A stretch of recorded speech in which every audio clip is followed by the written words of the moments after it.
Je suis perdue. Mon boss, il veut pas me signer de rupture conventionnelle, mais il me propose à la place un licenciement pour faute grave avec une prime. Et la DRH, elle a même parlé d'une prime pour licenciement pour faute simple. Je sais pas du tout quoi en penser. Hello la team, j'espère que vous allez bien. Aujourd'hui, on est là pour répondre à ce dilemme qu'une abonnée m'a soumis en DM et que je vous ai partagé hier en post Instagram. Alors, c'est parti!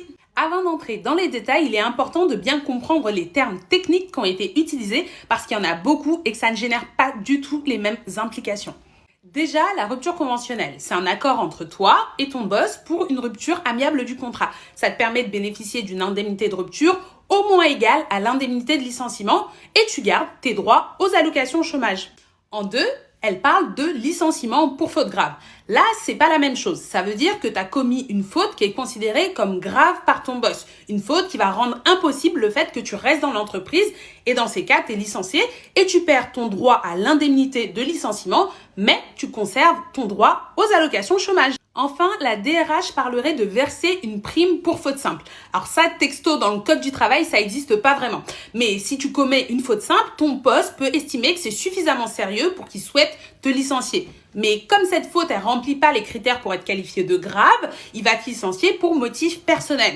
Ici, tu auras donc obligatoirement le droit à une indemnité de licenciement, mais aussi à tes allocations de chômage. Maintenant que tout ça est clair, on peut commencer l'analyse de la situation de notre abonné. Et la première question qu'on a envie de se poser, c'est pourquoi?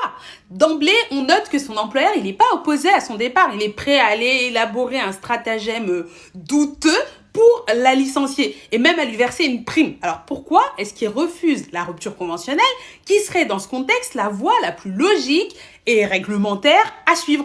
Donc forcément, ça nous soulève des questions sur ses motivations réelles. Tu me diras, c'est sûrement que ça doit être moins cher. En fait, pas tant que ça.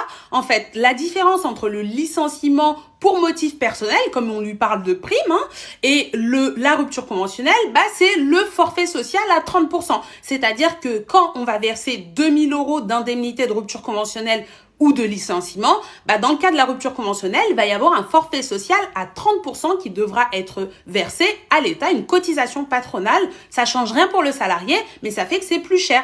Pour une rupture conventionnelle, ça va coûter 2600 €. Pour un licenciement pour motif personnel, ça va coûter 2000 €. Donc forcément, il y a une différence, mais j'ai du mal à croire que cette différence, elle explique qu'on se lance dans des fausses fautes inventées, qu'on fasse tous ces tracas pour ça. À moins qu'on n'ait aucune intention de te verser cette prime. Oui, quand tu reconnais une faute que t'as pas commise, il faut savoir que tu te mets dans une situation de vulnérabilité. Tu dois faire confiance au boss et croiser les doigts en espérant qu'il va respecter sa parole concernant la prime, le licenciement pour motif personnel au lieu du licenciement pour faute grave.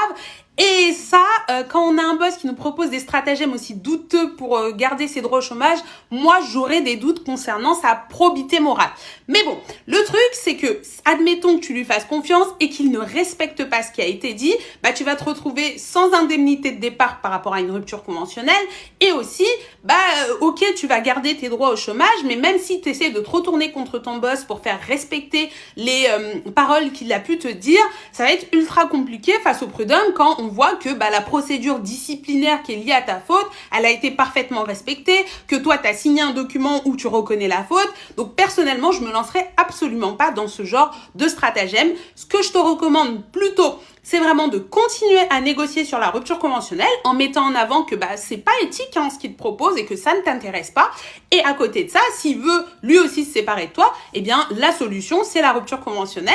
D'ailleurs, s'ils sont vraiment prêts à te payer une prime, la seule différence, on l'a vu, elle n'est pas énorme. Ils peuvent très bien faire une rupture conventionnelle. Donc, creuse de ce côté-là.